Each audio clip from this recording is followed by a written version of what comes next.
Oi, Flávio. Bom dia a todos. Olha eu aqui outra vez. É, Flávio, eu tenho uma questão assim que sempre me inquieta dentro disso que você disse sobre bem e mal, bom ou ruim, né? Que são coisas que acontecem com alguns seres humanos aqui na Terra e que eu fico sempre a me questionar. Até por isso que eu procurei a religião espírita para estudar um pouco mais sobre isso e tentar clarear um pouco mais as ideias, né?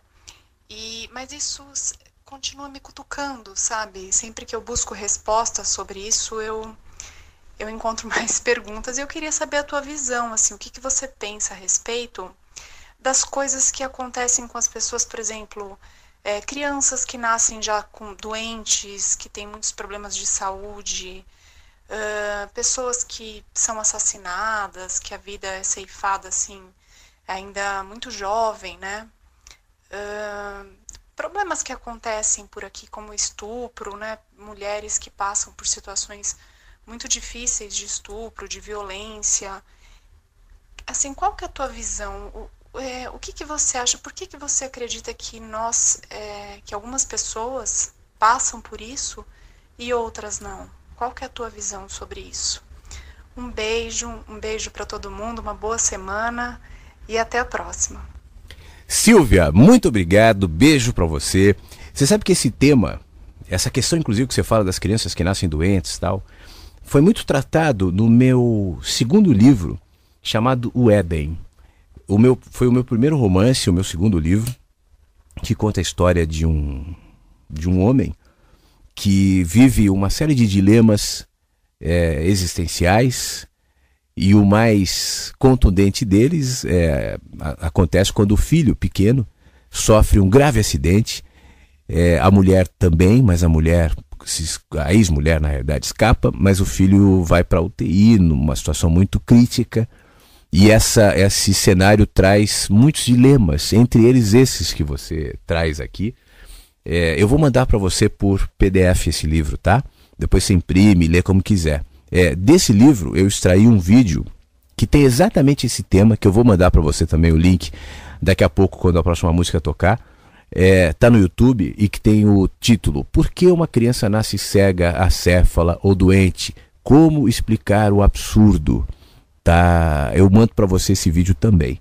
Agora, também desse livro, eu me lembro do subtítulo, que na realidade é uma frase que acontece no diálogo ali entre os personagens, né, diante dessas questões, que eu acho que o subtítulo pode partir a resposta que eu quero te dar. O subtítulo diz o seguinte: nunca haverá explicações satisfatórias enquanto a visão do todo ainda é parcial. Há pouco eu estava dizendo, Silvia, que nós somos seres fragmentados e que a vida se desnuda para a gente na mesma medida em que nós nos desnudamos para nós mesmos. Isso inclui encarar os nossos fantasmas, isso inclui encarar os nossos medos, os nossos porquês, os nossos senãos, as nossas dúvidas, a nossa relatividade inquestionável, né? A descoberta da vida, eu vou chegar na tua resposta, mas essa aqui é uma introdução. A descoberta da vida, seja lá o que for a vida, nasce com a descoberta de quem somos. Antes dessa viagem, eu não posso ter respostas para a vida. Porque a vida, Silvia, é você. A vida sou eu. Portanto, antes dessa viagem, dessa descoberta, necessariamente eu preciso saber quem sou. Porque enquanto não for assim, todas as respostas que eu construí para explicar as questões morais, as questões humanas, enfim, aquilo que nós olhamos com muita perplexidade, como por exemplo os exemplos e tantos outros, né? Esse exemplo que você deu e tantas coisas que acontecem, porque tem gente que morre jovem e no auge da idade e cheio de potencial e de vida, enquanto outros seres humanos que vivem para fazer maldade envelhecem e morrem saudáveis. Por quê? Eu sinto que diante dessas questões, Silvia, não me cabe, e eu estou falando da minha percepção, tecer julgamentos, em primeiro lugar julgamentos morais, e basear neles todo o meu senso ético e meu senso de justiça. E eu vou te explicar. Quando eu tento transferir isso que eu chamo de calamidade humana, dentro desses exemplos que eu e você damos aqui, né? E transfiro isso para a existência cósmica. E vejo como universos se colocam às vezes em choque, cometas, planetas. Como a vida humana é pontuada dessas calamidades. Se não fosse o meteoro que destruiu os dinossauros, por exemplo, é muito provável que os seres humanos não teriam se desenvolvido, nós não estaríamos aqui, né? Isso foi algo moral? Foi certo? Foi errado? Né? O que está acontecendo no mundo? O que acontece na vida? O que é a vida diante dessa reduzida perspectiva de olhar que nós temos? Você sabe, Silvia, que eu tenho a impressão, muitas vezes, que nós somos, o nosso olhar em relação à vida, as nossas impressões em relação à vida, são semelhantes a alguém que passa a vida inteira sem ver, um cego, por exemplo, que por alguma razão consegue num lapso piscar. E nessa piscada, entre um piscar e outro, enxergou. Foi a única vez que esse cego enxergou. Fora isso, antes disso e depois disso, somente escuridão. Nesse frame de tempo que não chega a um segundo, entre uma piscada e outra, a luz que entrou pelos olhos e fez com que aquela pessoa tivesse algum olhar em relação à vida, é toda a informação que ele tem para tecer todos os pensamentos em relação aos significados visuais da existência. O nosso olhar em relação à vida é uma piscada. E eu não estou falando filosoficamente, é fato. A vida humana é algo absolutamente curto. O tempo que nós permanecemos aqui na Terra, mesmo que vive muito para os nossos parâmetros, 100, cento e tantos anos, é mínimo diante do tempo. E eu estou falando de tempo, do tempo do planeta Terra, o tempo do espaço. As dinâmicas da não se fazem conforme a nossa percepção moral, os nossos conceitos de justiça e de injustiça, de bem ou de mal. Eu falei sobre isso no primeiro momento do programa. Foi o texto que eu li, o bem e o mal que somos nós. Porque eu penso, minha querida Silvia, que todos os parâmetros que eu tenho em relação a bem e a mal, e eu acho que é importante que nós tenhamos, eu tenho, você também deve ter, a nossa sociedade tem que ter, para se organizar, para ter as leis, para conviver em harmonia, sem dúvida alguma. No entanto, os nossos parâmetros de justiça e injustiça, de bem e mal, não dizem nada sobre o absoluto bem e mal, mas diz sobre nós. No fundo, eu penso que bem e mal são polos de uma coisa só. Bem e mal, uma coisa só. Dependendo de onde eu vejo, eu chamo de mal. Dependendo de onde vejo, eu chamo de bem. Então, diante dessa constatação, na minha opinião, é um pouco apressado tentar arrumar uma explicação lógica, referenciada nesses critérios que são relativos para dizer se uma criança nasce acéfala, por exemplo, só pode ser porque na outra vida ela foi isso ou foi aquilo, ou por causa disso ou por causa daquilo, porque Deus não permitiria. Caramba, quem sou eu para estabelecer esses critérios tão rasos e tão subjetivos e tão imediatos para definir os rumos da existência?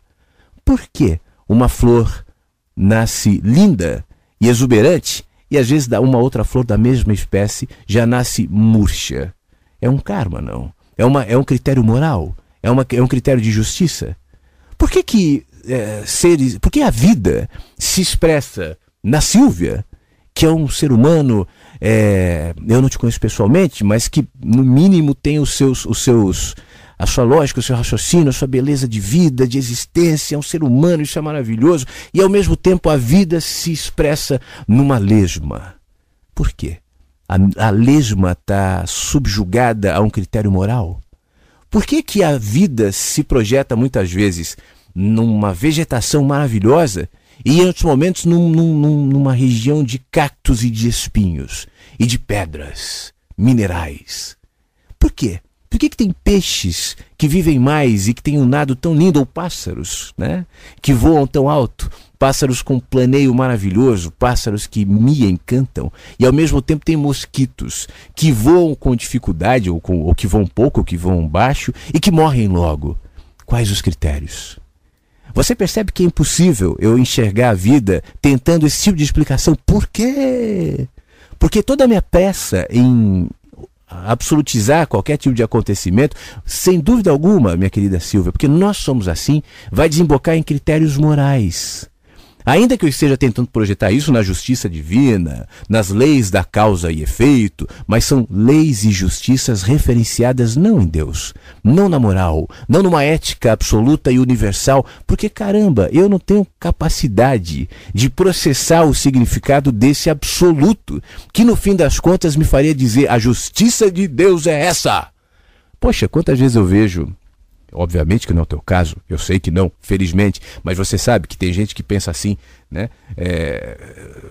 Você vê, por exemplo, um artista passando por um sofrimento, fulano descobre que tem câncer, aí você vai ver gente dizendo na internet, claro, ele não está lendo a Bíblia, não é da religião, Deus está punindo. Tem um videozinho, não sei se você já viu, popular na internet, que é um negócio meio louco, assim, totalmente absurdo, mas que superlativizado, parte disso que eu estou te falando, que diz assim: John Lennon um dia disse que os Beatles seriam mais famosos que Jesus Cristo. John Lennon foi assassinado. Fulano de tal disse que Deus lá. Fulano de tal morreu. Esse é o máximo, né? É o superlativo desse olhar moral, desse olhar em que a partir de mim projeta em Deus, na vida ou no que quer que seja, meus elementos de justiça.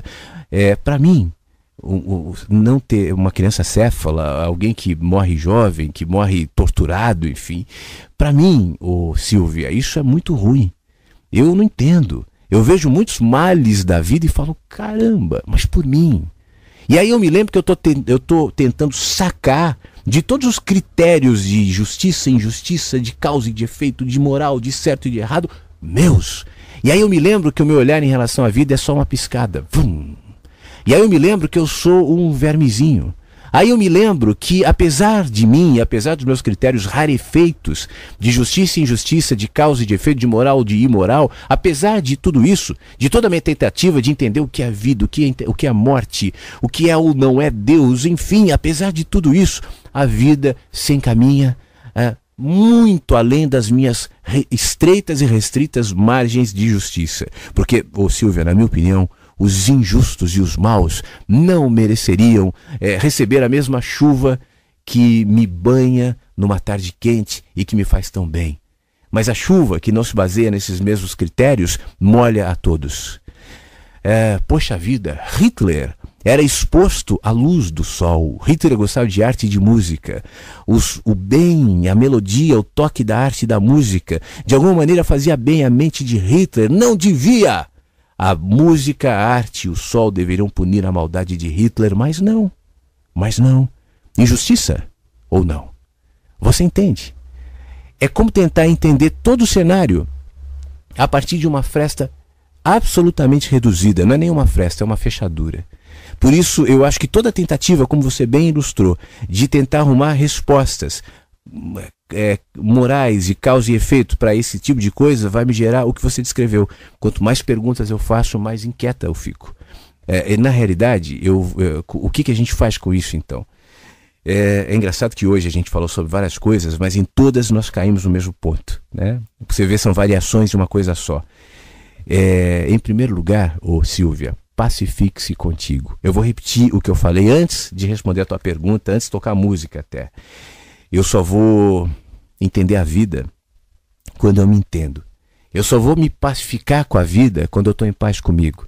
Eu só vou enxergar alguma lógica nas coisas quando isso antes acontecer em mim e nos meus movimentos, e me pacificar nesse sentido. Mesmo que eu não tenha explicações absolutas, imediatas e objetivas, até porque me lembrarei da frase do Éden: nunca haverá explicações satisfatórias enquanto a visão do todo é parcial. A minha visão é parcial, a minha visão é fragmentada, porque assim sou.